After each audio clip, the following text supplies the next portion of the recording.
mean, Shakespeare, like, he's one of the great ever artists in the history of the world. I mean, like, also the way the book frames him as somebody who's rooted in the family life rather than a prescribed title of genius made it a hell of a lot more accessible.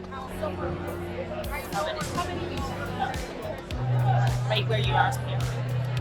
She's one of the best actors in the world, without a shadow of a doubt. I think people are responding to this performance in a way that I am so...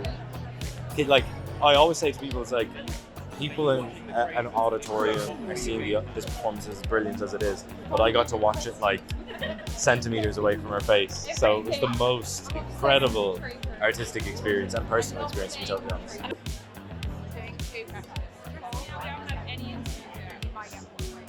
No, we had a dream in the same week about cows, which, as dream correlations go, is pretty mad. The fact that we were even dreaming about the same thing at all was bananas, but yeah, I'd say there was a certain fusion going on at that point when we were filming.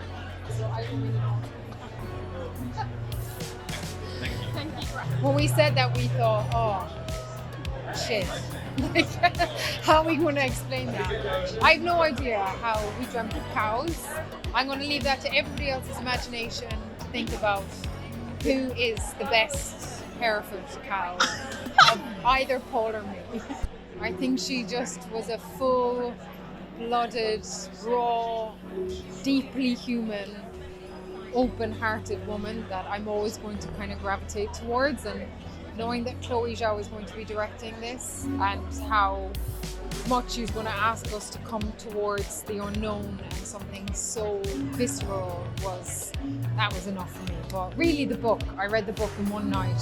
It was one of the most extraordinary things I'd ever read. You know, we've often hear about the great man, but to hear the human behind it and the family and the woman that kind of was a spinal cord, I just was so...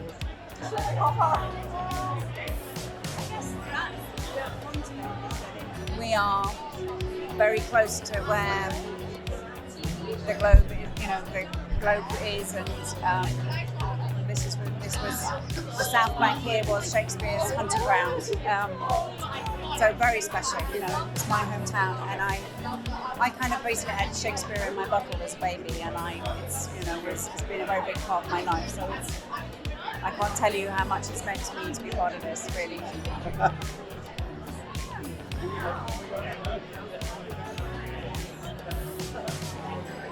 I got involved in the start when I tried to persuade Liza Marshall, who had the rights, to make a movie of it rather than a long-form television series, because I thought it would be a movie. And then it was my responsibility, having persuaded her to do that, to find the best director for it. And amazingly, on this one occasion, we found the best director for it, and she has made an incredible film. This is one of those lovely experiences where it kind of works. Movies don't really work like that on the whole. You normally, you try, you fail, you have high hopes, and they're not always met.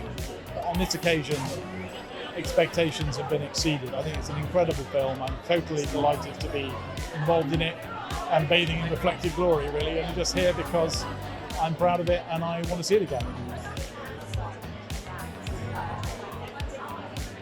Well, I'm working on the Beatles, and that's where my interview about that ends. How's it going? How it's going? It's going to be. We're all so excited about it. Well, good. I'm delighted you are.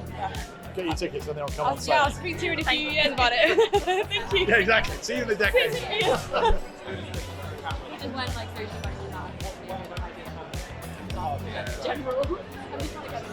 Well, I see the first 3 films I made as a trilogy, and starting with Eternals, Hamnet, and there's one more, I don't know what it is yet, is also one. And there's actually a lot of similarities in these 2 films that if you watch very closely, you will see that both films ends with a man and a woman looking at each other. At BFI all this year, and the other film all this year,